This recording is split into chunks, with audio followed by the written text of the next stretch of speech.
Mateus capítulo 25.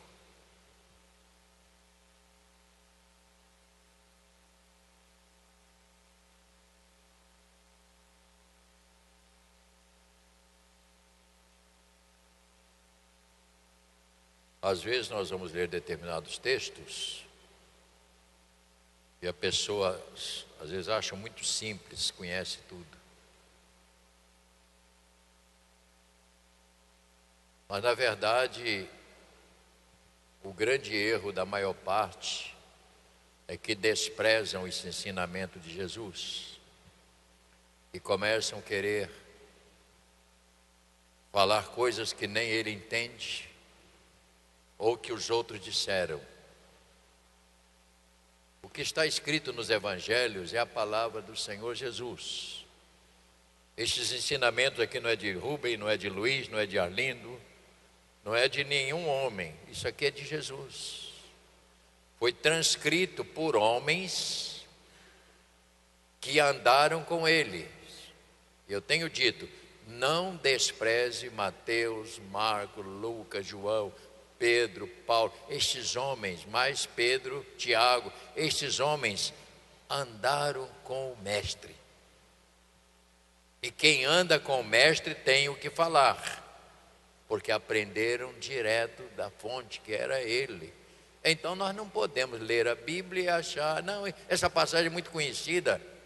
Não é isso não, não existe isto. Sempre tem uma palavra nova para hoje. Você crê nisto? Capítulo 25, a parábola aqui diz das 10 virgens. Vamos falar sobre este aspecto. Eu estarei lendo este texto, mais 2 textos longos mais tarde, para que os irmãos possam entender um pouco melhor, que já sabe, já entende, aliás, sobre a segunda vinda de Cristo, que é o nosso assunto de hoje. Então o reino dos céus será semelhante a 10 virgens que, tomando as suas lâmpadas, saíram a encontrar-se com o noivo. 5 dentre elas eram nécias e 5 eram prudentes. As nécias, ao tomarem as suas lâmpadas, não levaram azeite consigo. No entanto, as prudentes, além das lâmpadas, levaram azeite nas vasilhas. E tardando o noivo, foram todas tomadas de sono e adormeceram. Mas à meia-noite ouviu-se um grito: eis o noivo, saí ao seu encontro. Então se levantaram todas aquelas virgens e prepararam as suas lâmpadas. As nécias disseram para as prudentes: dai-nos do vosso azeite, porque as nossas lâmpadas estão se apagando. Mas as prudentes responderam: não, para que não nos falte a nós e a vós outras, ide antes ao que o vendem e comprai-o. E saindo elas para comprar, chegou o noivo. E as que estavam apercebidas entraram com ele para as bodas e fechou-se a porta. Mais tarde então chegaram as virgens nécias, clamando: Senhor, Senhor, abre-nos a porta. Mas ele respondeu: em verdade vos digo que não vos conheço. Vigiai, pois, porque não sabeis o dia nem a hora. Vigiai, pois, porque não sabeis o dia e nem a hora. Oremos. Nosso Deus e Pai, é com amor e temor que nós abrimos a Tua palavra. Com amor, porque nós desejamos ajudar aqueles que ainda não conhecem mais profundamente a Tua palavra, e o meu desejo é que elas aprendam. E com temor, porque eu não estou falando de uma de um livro qualquer, estou falando da tua palavra, estou falando de um assunto de vida ou morte. Por isso, Pai, que o temor do Senhor nos acompanhe. A todos nós que subimos a uma plataforma para pregar, que haja temor ao Senhor para pregarmos as sagradas Escrituras do Senhor. Assim nós oramos agradecidos pelo que o Senhor vai fazer, em nome de Jesus. Amém. Podeis sentar.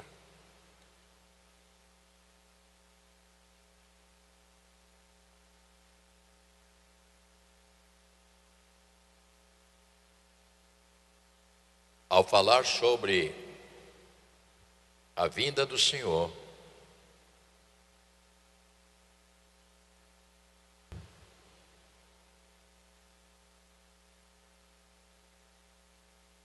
falar sobre a vinda do Senhor, ouça bem, não é um assunto muito atraente nos dias de hoje, mas deveria ser. Porque nisto está o nosso futuro. E se não nos preocuparmos, como será? Ouça bem o que eu estou dizendo esta manhã a vocês. Falar sobre a vinda do Senhor não é um assunto muito atraente e poucas igrejas falam. Porque não quer chocar os seus ouvintes, não quer chocar.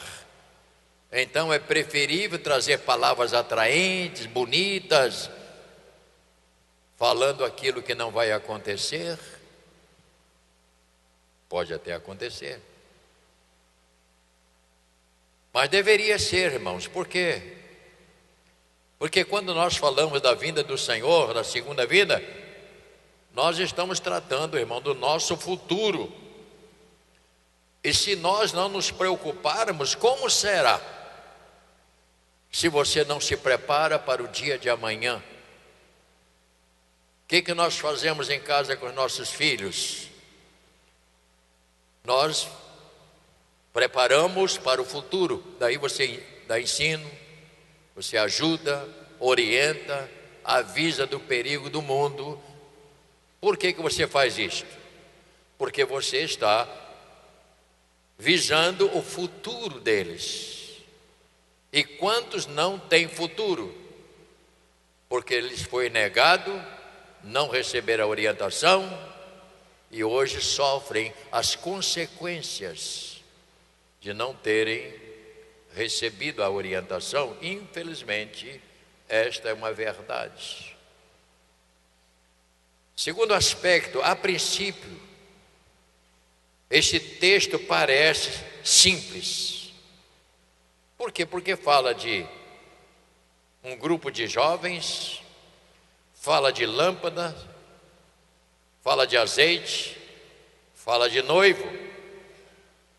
Mas o texto, se você olhar profundamente, ele trata de uma realidade séria, que é a vinda do Senhor,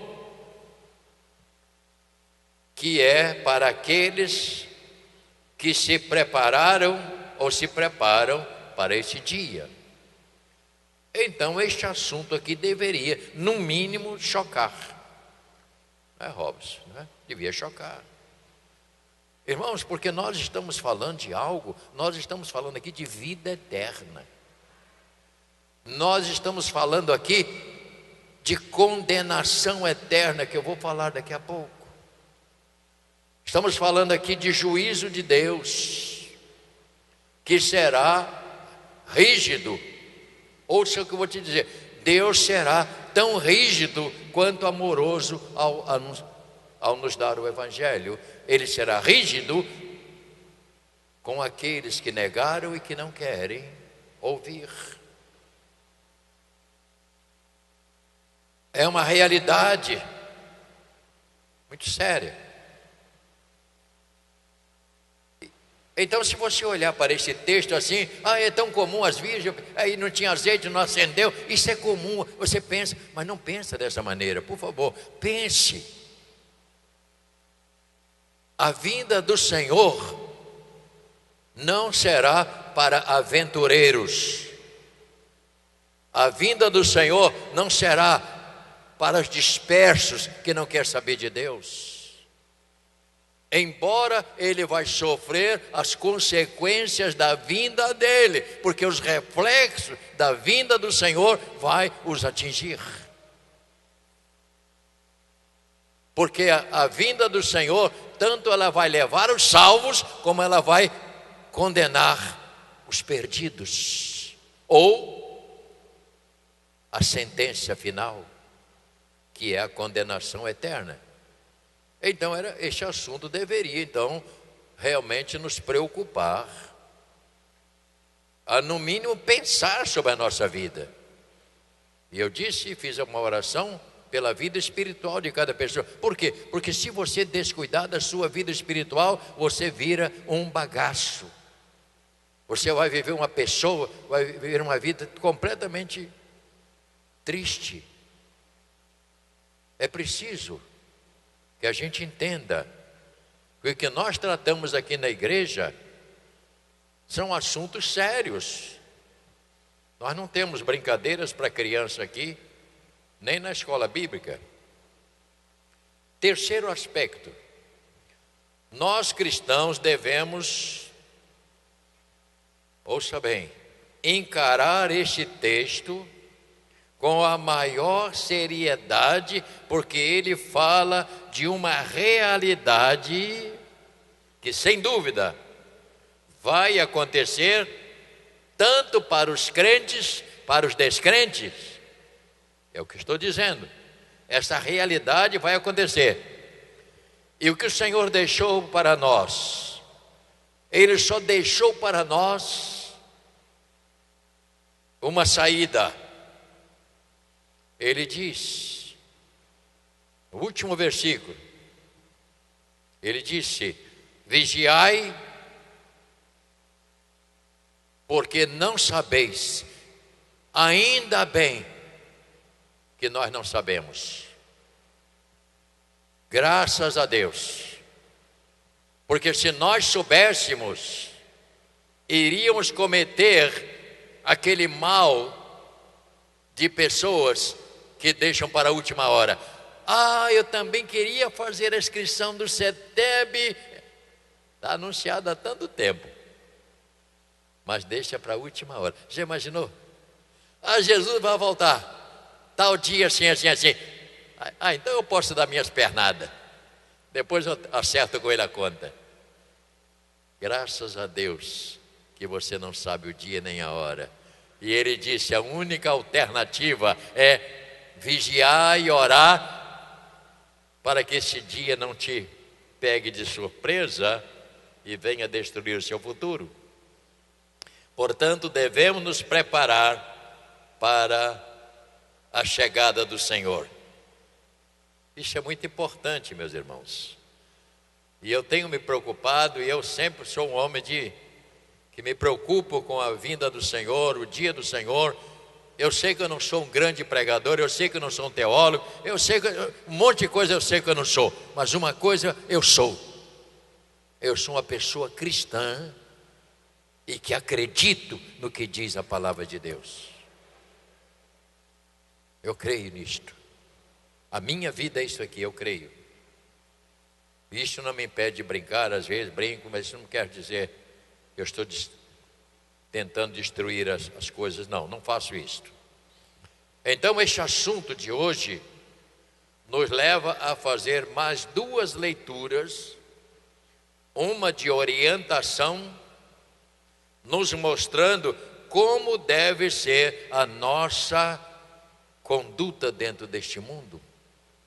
Será uma leitura mais longa, mas eu espero que você não olha para o irmão e vê se ele está cochilando. Se tiver, meu irmãozinho, acorda. Conhece aquela irmão, não dorme não, senão a Bíblia vai cair da sua mão. Ai, não. Conhece isso? Diga para o irmão, você está acordado, meu filho? Diga para eles, agora vem chumbo grosso.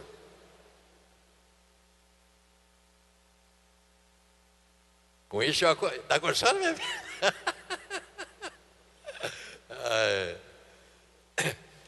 Eu hoje levantei na marra. Eu acordei, era 4h15. Minha vontade era ficar dormindo. Eu hoje acordei sem querer. Despertador, não parava. Eu tive que levantar, mandar ele parar. Aproveitei e levantei. 2 Pedro.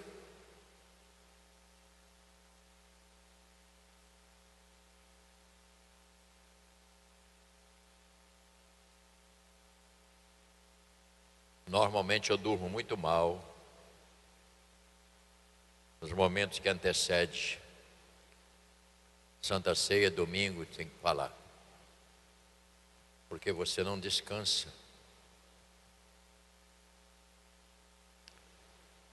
Segunda carta de Pedro tem 2 cartas. Segunda carta, primeira e segunda. Primeira coisa, você tem que saber que Pedro, olha para mim, Pedro não era o Pedrinho. Não confunda o pescador. Não confunda aquele pescador. Ele era uma autoridade, o qual andou perto, junto, e ouviu. E o que ele ouviu, transcreveu ou escreveu. Segunda carta, vamos então, olho na Bíblia. Encontrou, Aristide, aí? Segunda carta, porque tem 2 cartas aí. Capítulo 3. Pedro então aqui fala sobre a vinda do Senhor. Eu estou com um horário muito bom hoje. Leia a palavra. Se você não tem Bíblia, alguém tem perto, ajuda com a Bíblia perto. A gente coloca sempre Bíblia para ajudar os que não, porventura não tem. Porque senão você fica cansado, não é só ouvir.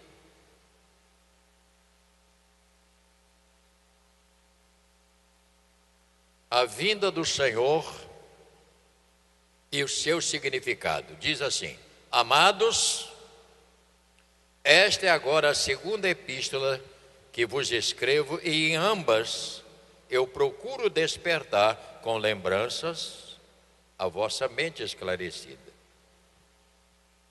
para que vos recordeis das palavras que anteriormente foram ditas pelos santos profetas, bem como do mandamento do Senhor e Salvador ensinado pelos vossos apóstolos. Tendo em conta, antes de tudo, olha que coisa grave, tendo em conta, antes de tudo, que nos últimos dias virão escarnecedores, com seus escárnios, andando segundo as próprias paixões, dizendo: onde está a promessa da sua vinda? Porque desde que os pais dormiram, todas as coisas permanecem como desde o princípio da criação. Porque deliberadamente esquecem que de longo tempo houve céu, bem como terra, o qual surgiu da água, através da água, pela palavra de Deus, pela qual veio aparecer o mundo daquele tempo, veio perecer, aliás, o mundo daquele tempo, afogado em água. Ora, os céus que agora existem e a terra, pela mesma palavra, tem sido entesourada para o fogo, estando reservada para o dia do juízo e destruição de quem? Dos homens ímpios. Isso é muito sério. No verso 8 ele diz: todavia, uma coisa, amados, que não deveis esquecer, que para o Senhor um dia como 1000 anos, e 1000 anos como um dia.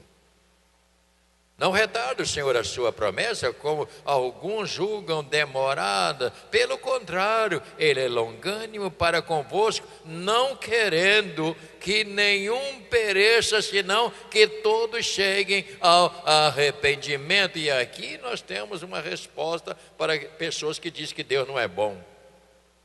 Ele quer. Agora no verso 10, virá entretanto como ladrão o dia do Senhor, no qual os céus passarão com estrepitoso estrondo, os elementos se desfarão abrasados, e também a terra e as obras que nela existem serão atingidas, visto que todas estas coisas hão de ser assim desfeitas, deveis ser tais como os que vivem em santo procedimento e piedade, esperando e apressando a vinda do dia de Deus, e por causa do qual os céus incendiados serão desfeitos e os elementos abrasados derreterão. Versículo 13, aqui nós temos uma resposta de promessa que vamos verificar mais tarde lá no final da Bíblia. Nós, porém, segundo a sua promessa, esperamos novos céus e nova terra, os quais habita o quê? Juízo. Habita a justiça. No verso 14, para concluir, por esta razão, pois, amados, esperando estas coisas, empenhai-vos por ser achado por Ele em paz, sem mácula e irrepreensíveis. Verso último que nós lemos, 14. Por esta razão, qual? Todas aquelas que foram recomendadas por ele em todo o capítulo 3. Por esta razão, esperando estas coisas, empenhai-vos. O que é empenhar? É você lutar. Você que está fazendo faculdade, você tem que se empenhar. Não adianta, não, eu não vou à aula hoje, que aquele professor você não pode fazer isso, você tem que se empenhar. O dia que não tem aula, você tem que estudar em casa, você tem que se preparar, porque se você não se empenhar, não vai atingir o quê? O objetivo, que é formação, se preparar, etc, etc. Então, nós como cristãos, temos que nos empenhar. Estava falando com Jonatas. Jonatas, eu prefiro que não toque do que gente que vem para aqui tocar, que não está nem aí para Deus. Toca, não, hoje eu tenho que tocar, estou escalado. Isso aqui não é lugar isso aqui não é o time do Flamengo, não.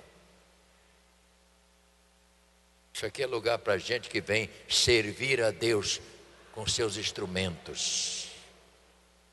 Não me faz nenhum favor vir tocar.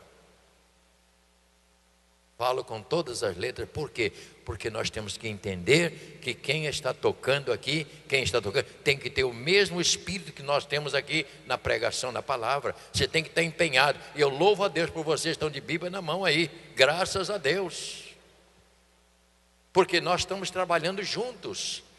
Impossível uma pessoa que vive lá fora de qualquer maneira e vir para aqui só para tocar.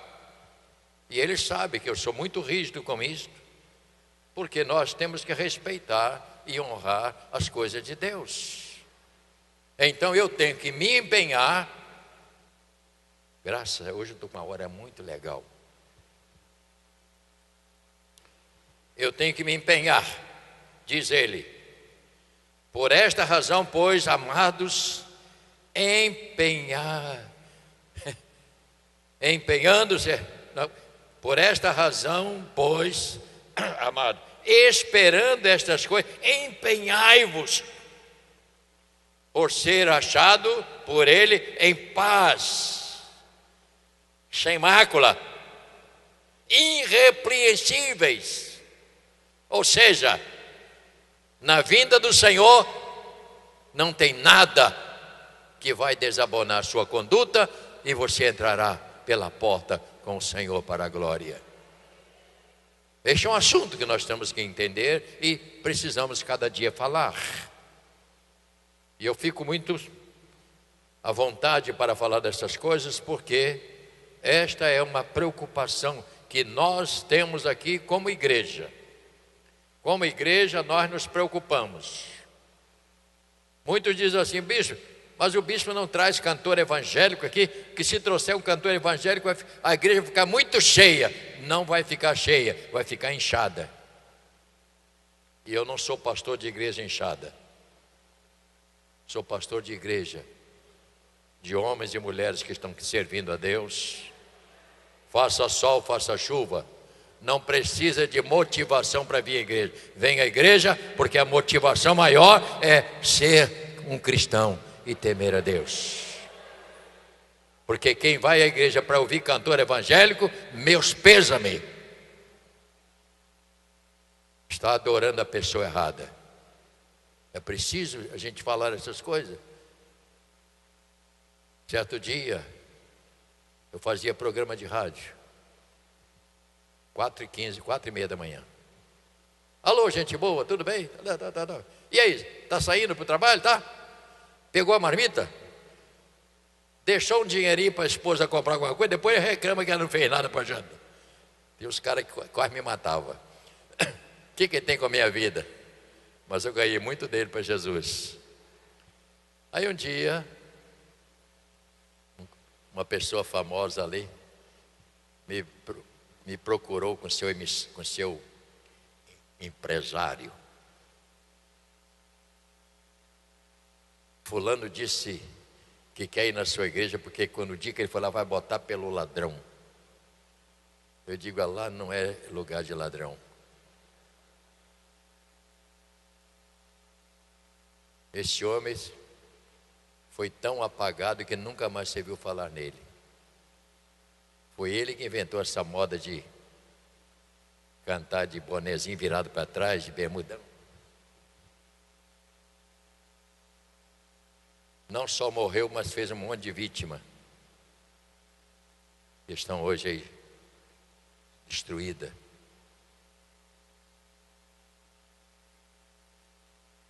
Alguém disse: bispo, você é muito radical. Eu não sou radical. Não existe radicalismo. E a Bíblia é radical. Se eu sou radical, é a Bíblia que é. Porque a Bíblia é radical.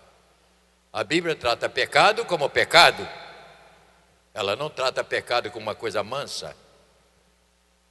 Portanto, está dentro do mesmo texto das virgens, mas ele nos mostra que existe um princípio que não podem ser esquecido. Ele fala de uma promessa que haverá para os salvos, onde Deus habita. Eu estava olhando sobre céu, e quando você fala em céu, você está falando no lugar onde é a habitação de Deus. Você está falando no lugar onde é a habitação do céu, a habitação de Deus, os céus.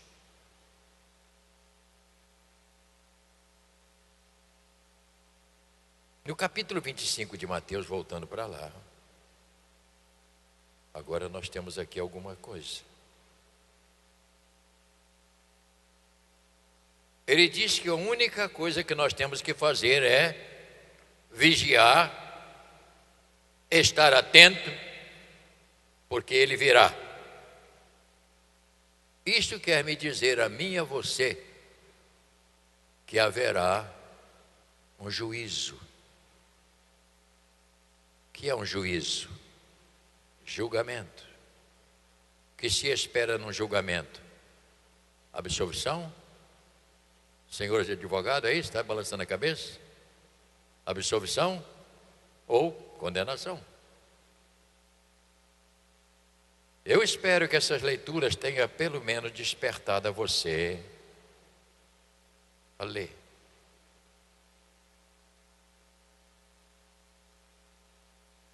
Capítulo 21 fala de novo céu, nova terra, que Pedro falou. Pedro disse lá: na sua segunda carta, capítulo 3, diz sobre isso. Haverá novo céu, nova terra.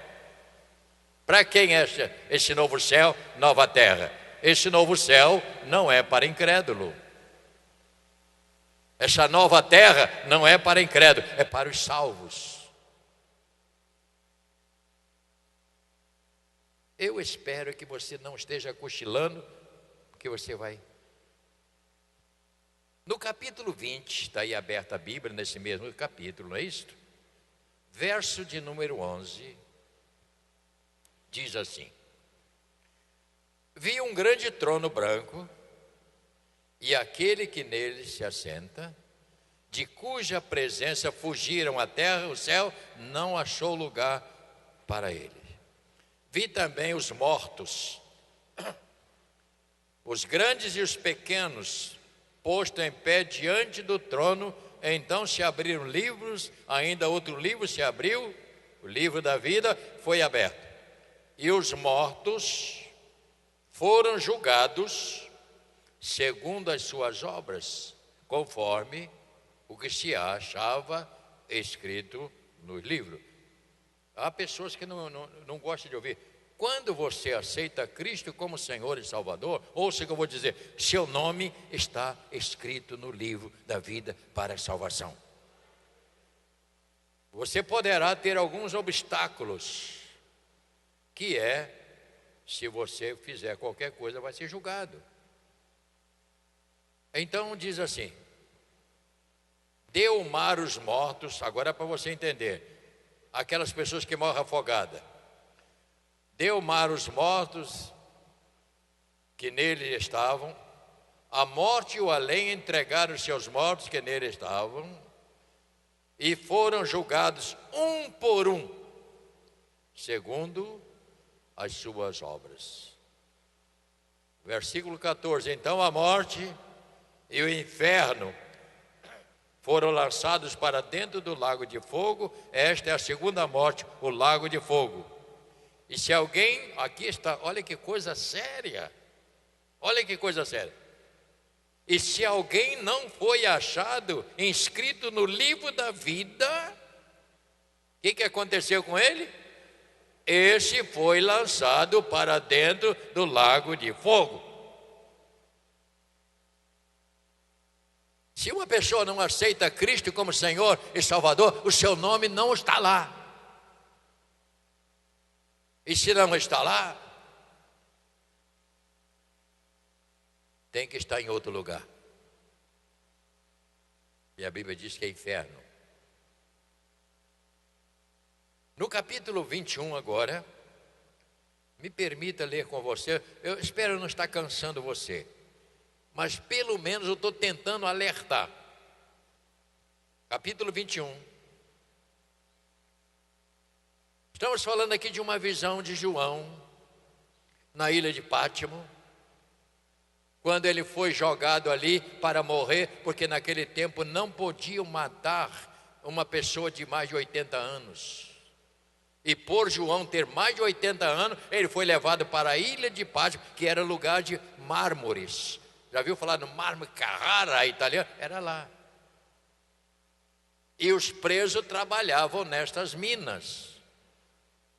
E ele, no dia do Senhor, que não é sábado, é o dia que separavam para descanso, porque era o dia de jogar incenso na fogueira e declarar que César é meu Deus. Não, César é meu Senhor, César é Deus.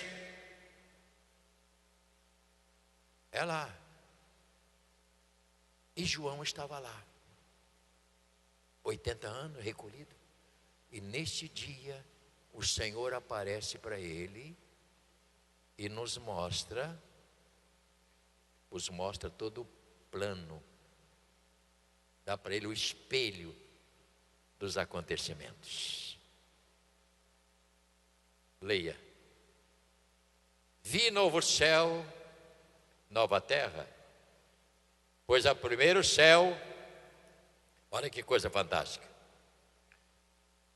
Vi novo céu, nova terra, pois o primeiro céu e a primeira terra passaram, o mar já não existe. Vi também a cidade santa, a nova Jerusalém, que descia do céu da parte de Deus, ataviada, como noiva adornada para o seu esposo.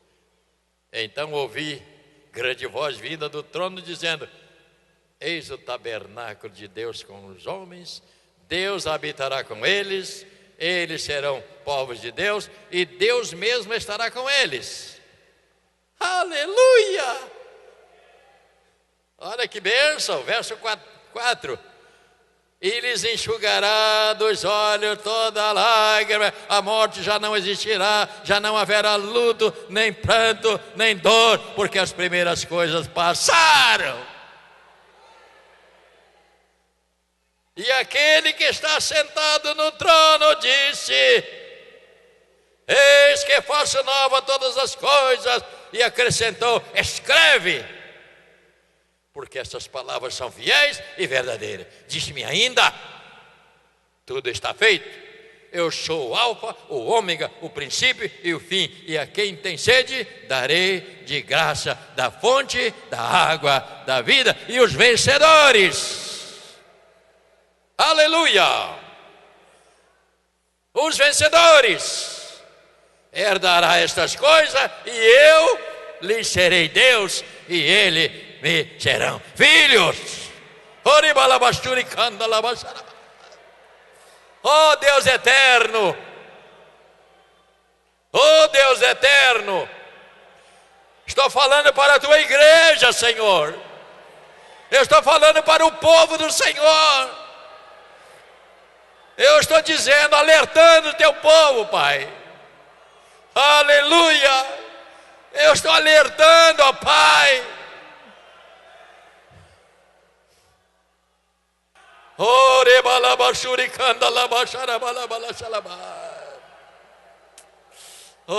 Jesus.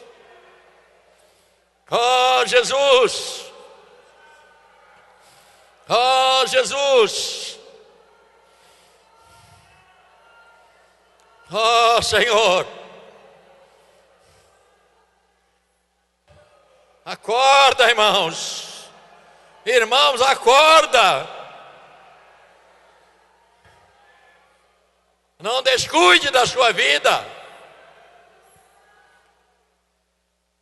o assunto é sério.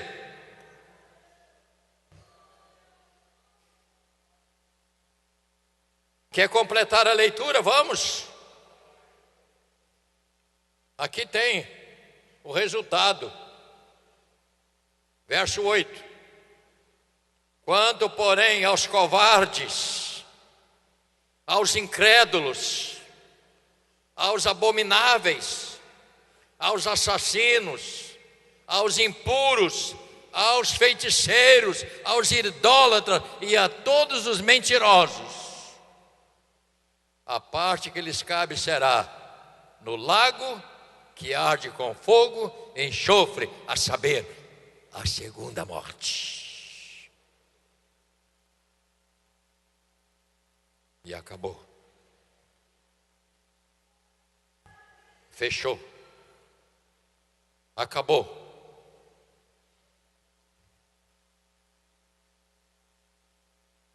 Aqui nós temos o panorama.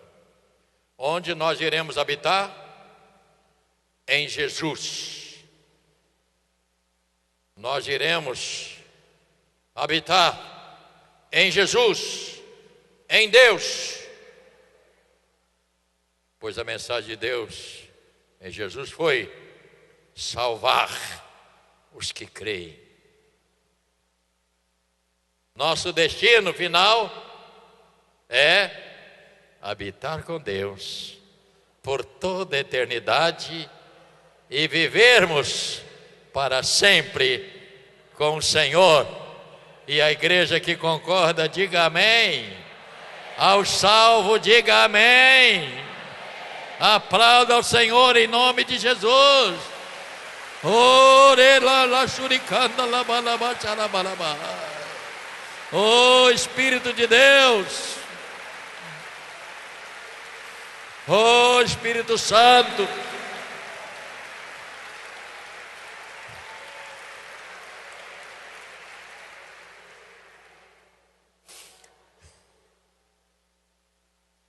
Essa vida é passageira, irmãos. Essa vida passa rápido. Olha para a sua idade hoje. Você já esteve no berçário.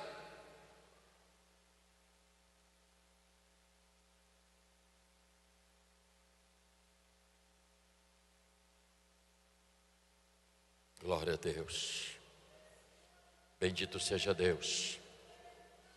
Bendito seja o Senhor. Eu concluo, nos preparando para a ceia, eu concluo dizendo: há pessoas que já marcaram a vinda do Senhor várias vezes, não aconteceu. Não foi, houve um problema lá nos astros e agora a data foi para tal. Pessoas querendo manipular a Deus, porque não sabem ler as Escrituras. O que está escrito aí na sua Bíblia, em Mateus, capítulo de número 24, diz a palavra, falando sobre a palavra da figueira.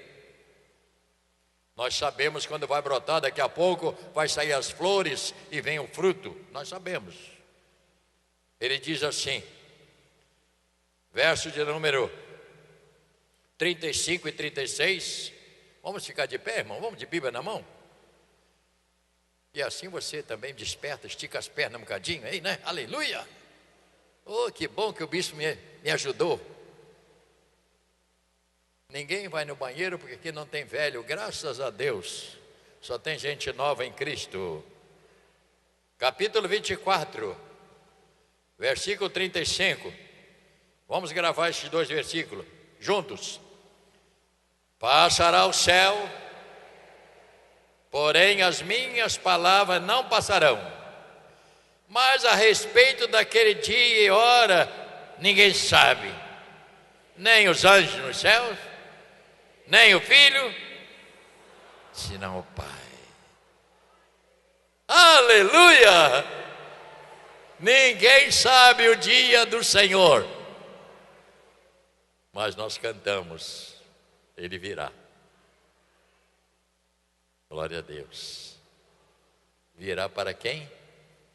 Para os servos. Virá para quem? Para os que o aguardem.